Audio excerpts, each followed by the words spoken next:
بخاری اور مسلم کی ایک حدیث ہے کہ آپ صلی اللہ علیہ وسلم نے ایک شخص کو دیکھا کہ اس پہ سایہ کیا گیا ہے اور لوگ اس کا خیال کر رہے ہیں. پوچھا گیا کہ کیا بات ہے؟ لوگوں نے کہا حضور یہ روزے سے ہیں. فرمایا سفر میں روزہ رکھنا کوئی نیکی نہیں کہ تم ایسے نڈھال ہو جاؤ، ہلکان ہو جاؤ کہ پھر تمہیں کچھ ہوش ہی نہ رہے. ایسا نہ ہو کہ ایک فرض کی ادائیگی دوسرے فرض سے تمہیں روک دے. ایک دفعہ ہم نے بھی ایسی حماقت کی.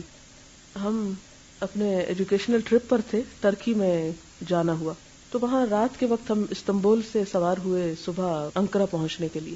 تو ہوا یہ کہ ہم نے سوچا کہ سارا دن تو ٹرین میں بیٹھنا ہے تو بہتر ہے روزہ ہی رکھ لیں، ایسے ہی قضا ہو جائے گا. تو ہم نے روزہ رکھ لیا. سارے دن کے سفر کے بعد افطار سے کوئی آدھا گھنٹہ پہلے ہم ہوٹل میں پہنچے. جب وہاں پہنچے تو اتنا تھک چکے تھے کہ سو گئے.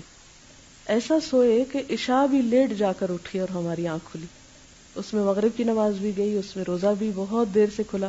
تو اس وقت یہ بہت شدت سے احساس ہوا کہ جب اللہ تعالیٰ نے ایک رخصت دی ہے تو اس سے فائدہ کیوں نہیں اٹھایا جائے.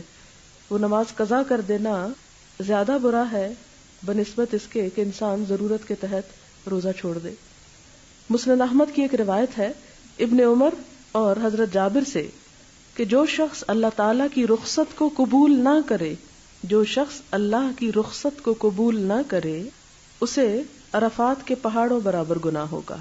ایک اور حدیث میں آتا ہے جس طرح اللہ تعالیٰ یہ پسند کرتے ہیں کہ اس کے فرائض کو، ذمہ داریوں کو، عزائم کو قبول کیا جائے، اسی طرح یہ بھی پسند کرتے ہیں کہ اس کی دی ہوئی رخصتوں سے فائدہ اٹھایا جائے.